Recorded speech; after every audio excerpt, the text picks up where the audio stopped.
ಮಾನ್ಯ ಸಿದ್ದರಾಮಯ್ಯನವರೇ, ನಿಮಗೆ ಸ್ಪಷ್ಟವಾಗಿ ಕೇಳಲಿಕ್ಕೆ ಬಯಸ್ತೀನಿ. 3ನೇ ತಾರೀಕು ಕ್ರಿಕೆಟ್ ಮ್ಯಾಚ್ ನಡೀತಲ್ಲ, ಸಂಜೆಯಿಂದಲೇ ಬೆಂಗಳೂರಿನಲ್ಲಿ ಬೀದಿಗಳಲ್ಲಿ, MG ರೋಡ್ ನಲ್ಲಿ ಇರ್ಬೋದು, ಎಲ್ಲಾ ಕಡೆನೂ ಕೂಡ ಸಾವಿರಾರು ಜನ ಒಂದೊಂದು ಕಡೆ ಸೇರಿದ್ರು. ಬಿಗ್ ಸ್ಕ್ರೀನ್ ಗಳನ್ನ ಹಾಕಿದ್ರು. ಬೆಳಗಿನ ಜಾವದವರೆಗೂ 4 ಗಂಟೆವರೆಗೂ ಬೆಂಗಳೂರಿನ ಪೊಲೀಸ್ ಕಮಿಷನರ್ ದಯಾನಂದ್ ಅವರು ಇರ್ಬೋದು, ಇಲ್ಲಿನ DCPಗಳು ಇರ್ಬೋದು, ಇಲ್ಲಿನ ಪೊಲೀಸ್ ಅಧಿಕಾರಿಗಳಿರ್ಬೋದು, ಇಲ್ಲ ಕಾನ್ಸ್ಟೇಬಲ್ ಇರ್ಬೋದು, ಬೀದಿ ನಿಂತ್ಕೊಂಡು ಒಂದು ಅವಘಡ ಆಗೋದಕ್ಕೆ ಅವಕಾಶ ಮಾಡಿಕೊಟ್ಟಿದ್ದಾರೆ. ಬೆಳಗ್ಗೆ 4 ಗಂಟೆವರೆಗೂ ನಿಂತಿದ್ದಾರೆ. ಅಮಲ್ನಲ್ಲಿದ್ದಂತಹ ಅಭಿಮಾನಿಗಳನ್ನು ಕೂಡ ಕಂಟ್ರೋಲ್ ಮಾಡಿದ್ದಾರೆ. ಪೊಲೀಸರು ಇಡೀ ಬೆಂಗಳೂರಿನಲ್ಲಿ ಸುವ್ಯವಸ್ಥೆಯನ್ನು ಕಾಪಾಡಿದಂತವರಿಗೆ ನಾವು ಅವ್ರಿಗೊಂದು ಮೆಚ್ಚುಗೆ ಸೂಚಿಸಬೇಕು. ಯಾಕಂದ್ರೆ RCB ಕಳೆದ 5 ವರ್ಷಗಳಿಂದ ಮೋಸ್ಟ್ ವ್ಯಾಲ್ಯೂಡ್ ಟೀಮ್. ಅಂದ್ರೆ ಅಭಿಮಾನಿಗಳ ಹುಚ್ಚು ಪ್ರೇಮ, ಅಭಿಮಾನ ಅಷ್ಟಿದೆ. ಅದನ್ನ ಇಷ್ಟು ವರ್ಷಗಳಿಂದಲೂ ಕೂಡ ಒಂದು ಸಣ್ಣ ಅವಘಡ ಆಗ್ಲಿಕ್ಕೆ ಅವಕಾಶ ಕೊಡದಲ್ಲೇ ಬೆಂಗಳೂರಿನ ಪೊಲೀಸರು ಕಾಪಾಡಿದ್ದಾರೆ. ಆ ಪೊಲೀಸರು ಬೆಳಗ್ಗೆ 4 ಗಂಟೆವರೆಗೂ ಕೆಲಸವನ್ನ ಮಾಡಿದ್ದಾರೆ. ಮನೆಗೆ ಹೋಗಿ ಒಂದು ರೆಸ್ಟ್ ತೊಗೊಳಕ್ಕಾಗಿಲ್ಲ. ಬೆಳಗ್ಗೆ 8 ಗಂಟೆಗೆ ನೀವು ಟ್ವೀಟ್ ಹಾಕ್ತೀರಿ, ಬನ್ನಿ ಸಂಭ್ರಮಾಚರಣೆಯಲ್ಲಿ ಭಾಗಿಯಾಗಿ ನಾವು ವಿಧಾನಸೌಧ ಎದುರುಗಡೆ ಕೊಟ್ಟು ಬಂದು ಕರೆಸಿ ತಲೆಗೆ ಟೋಪಿ, ಶಾಲು, ಹಾರ ಹಾಕ್ತೀವಿ ಅಂತ ಹೇಳಿ ಕರೆದವ್ರು ನೀವು. ಅದಕ್ಕಿಂತ ಮೊದಲು ನೀವು ಪೊಲೀಸ್ ಕಮಿಷನರ್ನ, DG ಅವ್ರನ್ನ, ಚೀಫ್ ಸೆಕ್ರೆಟರಿ ಯಾಕಂದ್ರೆ ಮೀಟಿಂಗ್ ಮಾಡದಲೆ ಇವತ್ತು ತಲೆದಂಡೆ ಯಾರನ್ನ ಮಾಡ್ತಾ ಇದ್ದೀರಿ ಸರ್ ನೀವು? ಆಯ್ತು, ನೀವೇ ನೆನ್ನೆ ನಿಮ್ಮ ಸಂಪುಟ ಸಭೆ ಆದ ನಂತರ ಹೇಳ್ತೀರಿ, ಪತ್ರಕರ್ತರ ಪ್ರಶ್ನೆಗೆ ಉತ್ತರ ಹೇಳ್ತಿರ್ತೀರಿ, ಇಂಟೆಲಿಜೆನ್ಸ್ ಫೇಲ್ಯೂರ್ ಅಂತ ಹೇಳ್ತೀರಿ ಸರ್. ಹಾಗಾದ್ರೆ ಬೆಂಗಳೂರು ಪೊಲೀಸ್ ಕಮಿಷನರ್ ನೀವು ಸಸ್ಪೆಂಡ್ ಮಾಡೋದಾದ್ರೆ, DCP ಅವ್ರನ್ನ ಸಸ್ಪೆಂಡ್ ಮಾಡೋದಾದ್ರೆ, ಹಲವಾರು ಪೊಲೀಸ್ ಅಧಿಕಾರಿಗಳನ್ನ ಸಸ್ಪೆಂಡ್ ಮಾಡೋದಾದ್ರೆ, ಇಡೀ ಬೆಂಗಳೂರು ಪೊಲೀಸ್ ಅದಕ್ಕೆ ಹೊಣೆ ಮಾಡೋದಾದ್ರೆ, ಇಂಟೆಲಿಜೆನ್ಸ್ ಫೇಲ್ಯೂರ್ ಇದೆಯಲ್ಲ, ಅದಕ್ಕೆ ಯಾರನ್ನ ಹೊಣೆ ಮಾಡಬೇಕು ಸರ್ ನೀವು? ಪೆಹಲ್ಗಾಮ್ ಅಟ್ಯಾಕ್ ಆದಲ್ಲೂ ಕೂಡ ಇಂಟೆಲಿಜೆನ್ಸ್ ಫೇಲ್ಯೂರ್ ಅಂತಿದ್ರಿ. ಇವತ್ತು ಇಂಟೆಲಿಜೆನ್ಸ್ ಫೇಲ್ಯೂರ್ ಅನ್ನೋದನ್ನ ನನ್ನ ನೀವು ಪತ್ರಿಕಾಗೋಷ್ಠಿ ಒಳಗಡೆ ನೀವು ಒಪ್ಕೊಂಡಿದ್ದೀರಿ. ಇಂಟೆಲಿಜೆನ್ಸ್ ಹೆಡ್ ಅನ್ನು ಯಾಕೆ ಸರ್ ಬಿಟ್ಟಿದ್ರಿ? ನಿಮ್ಮ ಕಾಂಗ್ರೆಸ್ MLA ಗಂಡ ಅಂತ ಬಿಟ್ಟಿದ್ದೀರಿ ನೀವು. ಅಲ್ಲಿ ಪ್ರೊಟೆಕ್ಟ್ ಮಾಡ್ಕೊಳ್ತೀರಿ ನೀವು. ಏನ್ ಸರ್ ಸಿದ್ದರಾಮಯ್ಯನವರೇ, 11 ಜನ ತೀರ್ಕೊಂಡ್ರು ಕೂಡ ಆ ತೀರ್ಕೊಂಡಿದ್ದ ಸಂಜೆನೆ ನೀವು ಮಾಧ್ಯಮಗಳು ಉದ್ದೇಶಿಸಿ ಇಂಥ ಘಟನೆಗಳು ಎಲ್ಲಾ ಕಡೆ ನಡೀತವೆ, ಇದೇನು ಹೊಸ್ತಲ್ಲ, ಕುಂಭಮೇಳದಲ್ಲಿ ನಡೆದಿತ್ತು, ಈ ತರ ನಿರ್ಭಾವಕವಾಗಿ ಮಾತಾಡ್ತಿದ್ರಿ ನೀವು.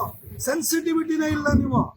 ಇವತ್ತು ಪಬ್ಲಿಕ್ ಒಪಿನಿಯನ್ ನಿಮ್ ವಿರುದ್ಧ ತಿರುಗಿತು, ಮಾಧ್ಯಮಗಳು ನಿಮ್ ವಿರುದ್ಧ ತಿರುಗಿದು. ಹಾಗಾಗಿ ಈ ಒಂದು ತಿಪ್ಪೆ ಸಾರಿಸೋದಕ್ಕೋಸ್ಕರ ಯಾವ್ದೊಂದು ಬಲಿ ಪಶುನ ಹುಡ್ಕೊಂಡ್ ಬಂದಿದ್ರೆ ಅದು ದಯಾನಂದ್ ಸರ್ ಆಗಿದ್ದಾರೆ, ಇಲ್ಲಿ DCP ಶೇಖರ್ ಆಗಿದ್ದಾರೆ, ಬೆಂಗಳೂರಿನ ಪೊಲೀಸ್ ಆಗಿದ್ದಾರೆ. ಆದ್ರೆ ಬೆಂಗಳೂರು ಪೊಲೀಸರು most efficient police. Dayanand sir ಒಂದು ಫೈನೆಸ್ಟ್ ಆಫೀಸರ್ ಅವರು. ನಾನು ಅವ್ರನ್ನ ಮೈಸೂರಿನಲ್ಲಿ ನೋಡಿದ್ದೀನಿ. ನಮ್ ದಸರಾನ ಅಚ್ಚುಕಟ್ಟಾಗಿ ನಡೆಸ್ಕೊಟ್ಟಿದ್ದಾರೆ ಅವರು. ಅವ್ರು ಇಂಟೆಲಿಜೆನ್ಸ್ ಹೆಡ್ ಆಗಿದ್ದಾಗಲೂ ಕೂಡ ಕರ್ನಾಟಕದಲ್ಲಿ ಅಷ್ಟು ಅಚ್ಚುಕಟ್ಟಾಗಿ ಅವರು ಕಾರ್ಯನಿರ್ವಹಿಸಿದ್ದಾರೆ. ಅವರು ಮಂಗಳೂರಿನಲ್ಲಿ SP ಆಗಿದ್ದಾಗಲೂ ಇರಬಹುದು, ಎಲ್ಲ ಕಡೆ ಹೋದ ಕಡೆ ಎಲ್ಲರೂ ಕೂಡ ದಯಾನಂದ್ ಸರ್ ಒಳ್ಳೆ ಹೆಸರು ತಗೊಂಡ್ಬಂದಿದ್ದಾರೆ. ಒಬ್ಬ ಒಳ್ಳೆ ಅಧಿಕಾರಿಗೆ ಇಷ್ಟು ವರ್ಷದ ಅವರ ಕರಿಯರಿಗೆ, 35-40 ವರ್ಷದ ಕರಿಯರಿಗೆ ಇವತ್ತೊಂದು ಒಂದು ಕಪ್ ಚುಕ್ಕಿನ ನೀವು ಅಂಟಿಸಿದ್ರಲ್ಲ ಸರ್. ಯಾಕೆ? ನಿಮ್ಮನ್ನ ಉಳಿಸ್ಕೊಳ್ಬೇಕು, ನಿಮ್ ಚೇರ್ ಉಳಿಸ್ಕೊಳ್ಬೇಕು. ನೀವ್ ಯಾರು ನೈತಿಕ ಹೊಣೆ ಹೊರಲಿಕ್ಕೆ ರೆಡಿ ಇಲ್ಲ.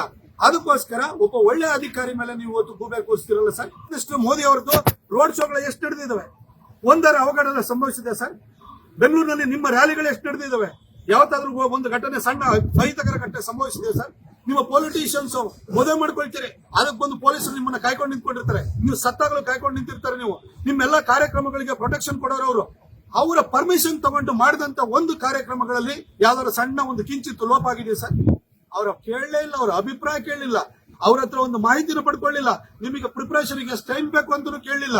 ಆಯ್ತು, RCB ಅವರು ಪ್ರೆಷರ್ ಹಾಕಿದ್ರು ಅಂತ ತಿಳ್ಕೊಳ್ಳಿ. RCB ಅವರ ಪ್ರೆಷರ್ಗೆ ಒಳಗಾಗುವಂತಹ ನಿಮಗೆ ದರ್ದು ನಿಮಗೇನಾಯ್ತು ಸರ್? ನಿಮಗೆ ಅಲ್ಲಿ ಹೋಗಿ ಚಿನ್ನಸ್ವಾಮಿ ಸ್ಟೇಡಿಯಂ ಅಲ್ಲಿ ನಡೆದಂತ ಇದೇ ಒಂದು ಕಾರ್ಯಕ್ರಮನೇ ಗೊತ್ತಿಲ್ಲ ಅಂತ ಹೇಳ್ತೀರಿ. ನಿಮ್ಮ DK ಶಿವಕುಮಾರ್ ಅವರು ಹೋಗಿ ಕಪ್ ಹಿಡಿದು ಎತ್ಕೊಂಡು ನಿಂತಿರೋದು ನೋಡಿಲ್ವ ನೀವು? ನಿಮ್ಮನ್ನ ಯಾರಾದ್ರೂ ಏರ್ಪೋರ್ಟ್ಗೆ ಬನ್ನಿ ನಿಮಗೆ ರಿಸೀವ್ ಮಾಡಕ್ಕೆ ಬನ್ನಿ ಅಂತ ಕರೆದಿದ್ರ ನೀವು?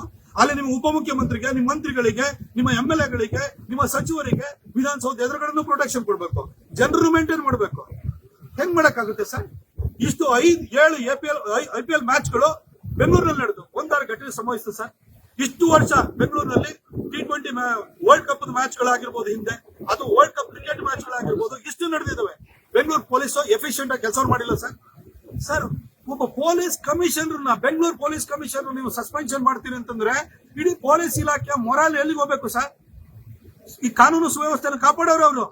ಬೆಂಗಳೂರಿನಲ್ಲಿ ಡ್ರಗ್ ಮಾಫಿಯಾ ಇದೆ, ಬೆಂಗಳೂರಿನಲ್ಲಿ ನೈಟ್ ಕ್ಲಬ್ಸ್ ಇದೆ, ಬೆಳಗಿನ ಜಾವದವರೆಗೂ ಕುಡಿತಾರೆ. ಇಂತಹ ಒಂದು ಊರನ್ನ ಇದುವರೆಗೂ ಕಾನೂನು ಸುವ್ಯವಸ್ಥೆನ ಕಾಪಾಡ್ಕೊಂಡು ಬಂದಿದ್ದಾರೆ.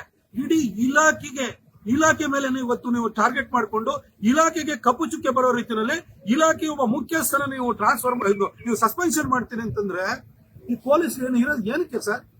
ನಿಮ್ಮ ರಾಜಕೀಯಕ್ಕೂ ಬಲಿ ಆಗಬೇಕು, ನಿಮ್ಮ ಎಲ್ಲ ಒಂದು ಏನ್ ತೆವಲುಗಳಿದೆಯಲ್ಲ ಪುಕ್ಕಟೆ ಪ್ರಚಾರ ತಗೊಳ್ಳೋದು ಅದಕ್ಕೂ ಅವ್ರು ಪ್ರೊಟೆಕ್ಷನ್ ಕೊಡ್ಬೇಕು ಅಂತ ಹೇಳಿ ನೀವು ಅವ್ರನ್ನ ದುರ್ಬಳಕೆ ಮಾಡ್ಕೊಳ್ತಿದ್ದೀರಾ. ಇವತ್ತು ಪೊಲೀಸ್ ಇಲಾಖೆ ಪರಿಸ್ಥಿತಿ ಏನಾಗಿದೆ ಸರ್? ನಿಮ್ಮ ಎಂ ಎಲ್ ಎಗಳಿರ್ಬೋದು, ನಿಮ್ಮ ಮಂತ್ರಿಗಳಿರ್ಬೋದು, ಮಿನಿಟ್ ತಗೊಳ್ದಲೆ ನಾನು ಕಾಸು ತಗೊಳ್ದಲೆ ಮಿನಿಟ್ ಕೊಡ್ತೀನಿ ಅಂತ ಹೇಳೋದು ಒಬ್ಬನು ತೋರಿಸ್ಬಿಡಿ ಸರ್ ನೋಡೋಣ. ನಿಮ್ಮ ಇಲಾಖೆ ಇವತ್ತು ಪೊಲೀಸ್ ಇಲಾಖೆ ಯಾವ ರೀತಿ ಇವತ್ತು ಕಷ್ಟಕ್ಕೆ ಒಳಗಾಗಿದೆ ಅಂತಂದ್ರೆ, ಒಬ್ಬ ಸಾಮಾನ್ಯ ಅಧಿಕಾರಿನೂ ಕೂಡ ಇವತ್ತು ಅವನಿಗೆ ಕಾಸು ಕೊಡದಲೆ ಅವನಿಗೆ ಟ್ರಾನ್ಸ್ಫರ್ ಆಗಲ್ಲ, ಇಂಥ ಒಂದು ಪರಿಸ್ಥಿತಿ ಇದೆ ಇದು.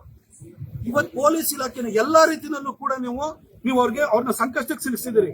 ಅವ್ರು ಇವತ್ತೇನಂದ್ರೆ 11 ತಿಂಗಳಾದ ಕೂಡ ಎಂ ಎಲ್ ಎಗಳ ಹತ್ರ ರಿನಿವಲ್ ಚಾರ್ಜಸ್ ತಗೊಂಡೋಗಿ ನಿಂತ್ಕೊಳ್ಬೇಕು ಅಂತ ಪರಿಸ್ಥಿತಿ ಇದೆ. ಆದ್ರೂ ಕೂಡ ಪೊಲೀಸ್ ಇಲಾಖೆನ ನೀವು ಟಾರ್ಗೆಟ್ ಮಾಡ್ತೀರಿ, ಬ್ಲೇಮ್ ಮಾಡ್ತಿದ್ರಿ. ಸರ್ ಸಿದ್ದರಾಮಯ್ಯನವರೇ, ನೀವು ಮಾಡಿದಿಲ್ಲ ಇಡೀ ಪೊಲೀಸ್ ಇಲಾಖೆಗೆ, ಕರ್ನಾಟಕ ಪೊಲೀಸ್ ವ್ಯವಸ್ಥೆಗೆ ನೀವು ಮಾಡಿದಂತ ಅಪಚಾರ ಇದು. ನೀವು ನೈತಿಕ ಹೊಣೆ ಹೊರಬೇಕಿತ್ತು. ನೀವು ನಿಮ್ಮ ಯಾರಿಗಾದ್ರೂ ಇದಕ್ಕೆ ಯಾರು ಪರ್ಮಿಷನ್ ಕೊಟ್ಟಿದ್ದಾರೋ ಅಥವಾ ಯಾರು ಇದಕ್ಕೆ ಪೊಲೀಸರ ಅನುಮತಿ ಇಲ್ದಲೆ ಇಂಥ ಒಂದು ಕಾರ್ಯಕ್ರಮ ಮಾಡಿ ಅಂತ ಹೇಳಿದ್ರು ಅವ್ರ ಮೇಲೆ FIR ಹಾಕ್ಬೇಕಿತ್ತು. ಆದ್ರೆ ನೀವು ಮಾಡಿದ್ದೇ ಬೇರೆಲ್ಲ ಸರ್. ಇವತ್ತು ದಯಾನಂದ್ ಸರ್ ಅಂತಹ ಒಬ್ಬ ಫೈನೆಸ್ಟ್ ಪೊಲೀಸ್ ಆಫೀಸರಿಗೆ ಈ ಒಂದು ಸಸ್ಪೆನ್ಷನ್ ನ ಬಳುವಳಿ ಮಾತ್ರ ಅಲ್ಲ, ಇಡೀ ಪೊಲೀಸ್ ಇಲಾಖೆಗೆ ಮಾಡಿದಂತಹ ಅಪಚಾರ ಇದು. ಇದು ಇಡೀ ಪೊಲೀಸ್ ಇಲಾಖೆಯ ಮೊರಾಲ್ ಅನ್ನ ಕುಗ್ಗಿಸುತ್ತದೆ, ಆತ್ಮಸ್ಥೈರ್ಯವನ್ನು ಕುಗ್ಗಿಸುತ್ತದೆ. ಇದು ರಾಜ್ಯದ ಕಾನೂನು ಸುವ್ಯವಸ್ಥೆ ದೃಷ್ಟಿಯಿಂದ ಖಂಡಿತ ಒಳ್ಳೆಯ ಬೆಳವಣಿಗೆ ಅಲ್ಲ.